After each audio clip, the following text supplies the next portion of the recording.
Bonsoir mes camarades, je vous apporte le salut fraternel des camarades du syndicat FO Keolis Armor, issus des transports routiers de voyageurs. Les transports routiers de voyageurs, un métier bien malade. La situation du secteur des transports routiers voyageurs ne s'améliore pas. Malgré une augmentation du nombre de personnes transportées et des profits réalisés par les entreprises, le niveau des rémunérations stagne. La part des salariés embauchés en temps partiel ne cesse d'augmenter et les conditions dans lesquelles se font les transferts de personnel lors de la perte d'appel d'offres se dégradent d'année en année. Les salariés du transport de voyageurs sont touchés de plein fouet par la crise qu'ils traversent dans le pays.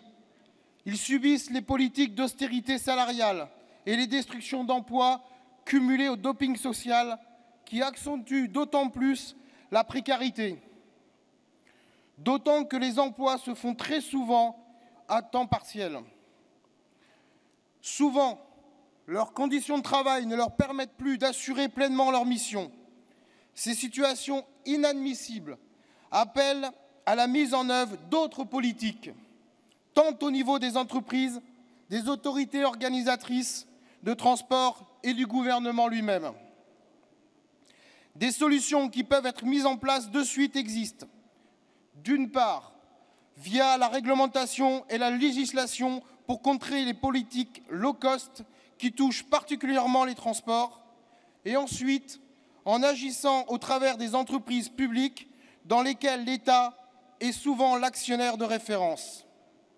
Et enfin, par l'instauration de critères sociaux et environnementaux dans les appels d'offres de transport public de voyageurs, incluant bien sûr la revalorisation immédiate des salaires. Les employeurs se servent des salariés comme variable d'ajustement, avec désormais la complicité des autorités organisatrices. Dans un métier où l'amplitude de travail est la règle, où le temps de travail est assuré, où les conducteurs sont corviables à merci, il est nécessaire d'exiger la suppression de l'annualisation et de la modulation là où elle existe. Elle participe à la dégradation de nos conditions de travail et au-delà à nos conditions de vie. Les employeurs et les autorités organisatrices expliquent également que les agressions ou incivilités que subissent les salariés du transport sont des données incontournables à notre activité. En quelque sorte, cela fait partie, selon eux, de notre métier.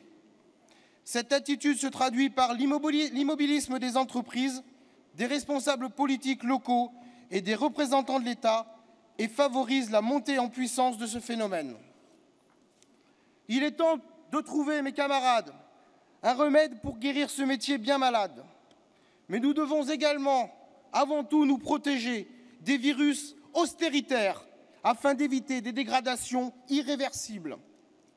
Face à la pseudo-crise, la revalorisation des taux horaires est la seule solution pour relancer l'économie. Et le rapport de force est le seul moyen qui permettra de se protéger. Le rapport de force aussi contre la loi Macron qui prévoit la libéralisation des transports par autocar. Nos camarades des transports routiers de marchandises savent bien ce que ça veut dire. Il ne faut plus que jamais s'organiser. Et au vu des interventions de beaucoup de camarades, hier et aujourd'hui, il est inéluctable que la Confédération devra appeler à la grève générale illimitée le plus rapidement possible.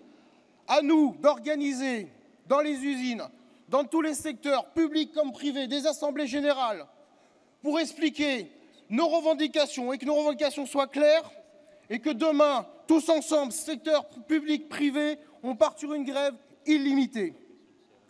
Un petit mot aussi pour les camarades de la RATP, FO-RATP. Ce n'est pas mon secteur, mais je voulais en parler ici à la Confédération qui sont victimes de cette loi scélérate de la représentativité. Et les conséquences sont claires aujourd'hui pour la Fédération des transports FO, avec le départ très rapidement, la perte de représentativité Donc la perte de mandat pour notre fédération et le départ de notre trésorier qui est dans la trésorerie de la fédération depuis plus de 10 ans et qui va devoir retourner dans ses dépôts au 1er mars. J'en appelle à une aide de la Confédération, restée bien silencieuse depuis la perte de la représentativité de la RATP. Et je salue mes camarades de la RATP et en son nom Patricia Lassémonis, sa secrétaire, pour tout le travail qu'elle a fait et qu'elle continuera à faire. J'ai toute confiance en eux. Merci mes camarades, bon congrès.